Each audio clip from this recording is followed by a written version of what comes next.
Picture summer. The sun's out, but the pools are empty. Movie theaters smell like Lysol. Parents close windows when a breeze picks up because they're scared the breeze might carry polio. I'm Matt Hasquin. I'm a high school history teacher, and I'm here to tell you about the polio vaccine because we're making our way through We Didn't Start the Fire by Billy Joel, his 1989 song. And we just finished Eisenhower. Now it's time to move on to the next lyric, or topic in the lyric, and that's vaccine. So in 1952, there's a season of fear. Every year when the heat rises, so do the case counts. A child wakes up with a stiff neck or a fever, a leg that won't behave, hospitals fill up, and some kids end up sealed inside humming steel cylinders called iron lungs. Mirrors were positioned so they could see their parents' faces. Meanwhile, across the country, coffee tins and glass jars are clinking with nickels and dimes. You know, it's the march of dimes. The idea is to turn pocket change into research. Mailbags arrive at labs, weighed down with hope. In one of those labs, there's a quiet, methodical doctor named Jonas Salk, and he chooses to take kind of a conservative path. Take the virus, kill it, teach the immune system to recognize the shape without the danger. It isn't flashy, but it's careful. But he knows careful can scale. Then comes 1954, the biggest medical field trial in American history. Kids line up in school gyms and church basements, and they get a little paper card that says Polio Pioneer. Some pin it to their shirts like a medal. Teachers give a brave smile. They don't quite feel. Parents exhale, and they hold their breath again because the results aren't in yet. On April 12th of 1955, in a crowded auditorium in Ann Arbor, Michigan, the verdict: safe and effective. Across the country, church bells ring. Principals wheel out screens and show newsreels in homerooms. Lines form at clinics. Nurses in white shoes and sensible smiles swab the arms. Sleeves roll up, and for a minute, it feels like the nation is just breathing in rhythm. But then the stumble.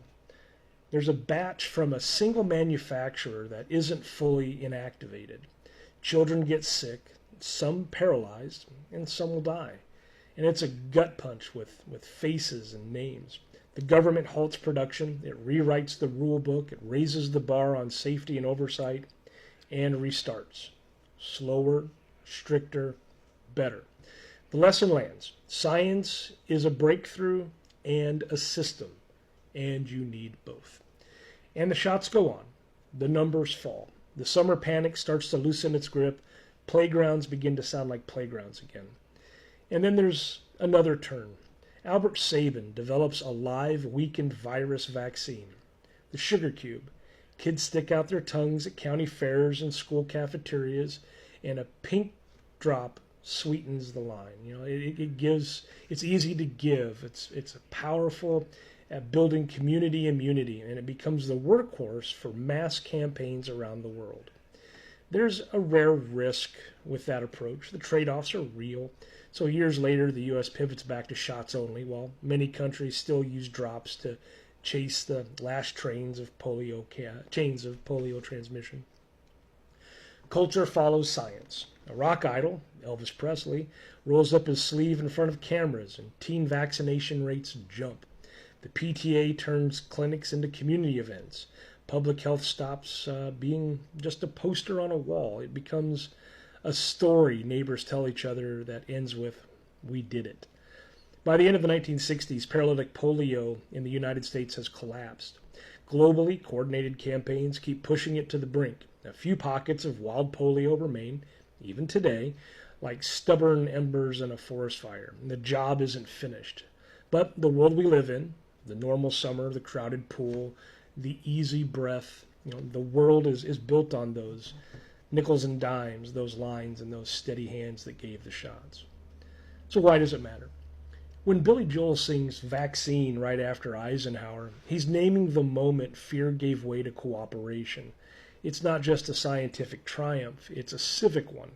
Research, regulation, and public trust moved in the same direction, and a generation of children stepped out of the shadow of iron lungs. Did anyone in your family get the sugar cube vaccine or keep a polio pioneer card? Leave a story down below. Choose to follow, and I'm making my way through the rest of the song here. You can stick around for the next line in the song, the next verse, line in the verse, and that is, England's got a new queen. Thanks for watching.